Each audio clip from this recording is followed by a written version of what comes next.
अभी वो लेक्चर के दौरान ही वीडियो रुक गई थी, तो यहाँ से मैं आपको बता रहा था कि रिएक्शन है अल्कली मेटल्स का हैलोजन के साथ।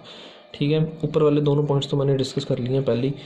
अब हैलोजन के साथ सारे अल्कली मेटल नॉर्मली रिएक्ट कर लेते हैं, जैसे हमने बहुत दफ़ा एग्जांपल पढ़ी है, सोडियम क्लोरीन NaCl बन गया, सॉल्ट बन गया।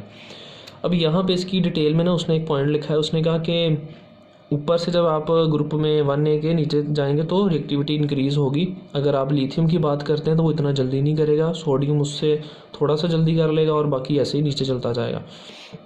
तो वो ये कह रहा है कि ये जो दोनों आपस में रिएक्ट करते हैं ना, मोल्टन सोडियम हम ऐड करते हैं लिथियम के अंदर। लेट्स सपोज इतना लिथियम है, इसके अंदर आपने जो सोडियम ऐड करना है वो एक तो मोल्टन होना चाहिए और दूसरा वो लिखता है येलो फ्लेम, इसको देते हैं, फिर ये रिएक्शन करता है। येलो फ्लेम का मतलब वो ये असल में कहना चाह रहा है कि थोड़ा सा इसको हम अपनी तरफ से एडिशनल हीट देते हैं, इस हीट के बाद ही आपस में रिएक्शन करते हैं। तो इसकी आपको लॉजिक समझ में आ जानी चाहिए कि येलो फ्लेम जो है वो क्यों दिया जाता है, क्योंकि सोडियम अपने ग्रुप में हाइड्रोजन के बाद, लिथियम के बाद तीसरे नंबर पे आता है। ठीक है, तो शुरू में अभी भी स्टिल ये टॉप के ऊपर ही है, इस वजह से इसकी भी रिएक्टिविटी थोड़ी कम होगी, हमें एक्स्ट्रा येलो हीट देनी पड़ेगी, फिर ये रिएक्शन करता है। उसके बाद सल्फ़र भी बिल्कुल ऐसे ही है, कोई भी आप अल्कली मेटल लें, मैं सिंपल M लिख देता हूँ, सल्फ़र लिख देता हूँ, ऐसे सल्फ़र 2 बॉन्ड बनाता है, इसलिए 2 मेटल लेने पड़ेंगे, तो मेटल सल्फाइड बन जाते हैं। ये दोनों आसान है, इसमें कोई लॉजिक नहीं है कि क्यों है या क्या, कोई रीज़न नहीं आएगी।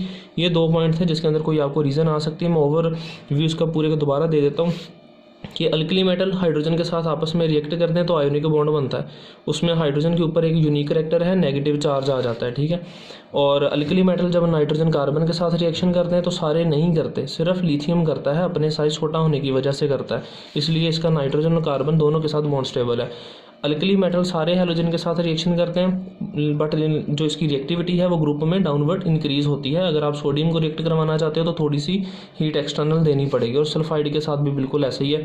सल्फाइड सिंपल है, कोई भी आप मेटल लो, सल्फर के साथ रिएक्शन करो, रिएक्शन हो जाएगा। यहाँ पे आपका टॉपिक ख़त्म हो गया, बिहेवियर ऑफ अल्कली मेटल्स।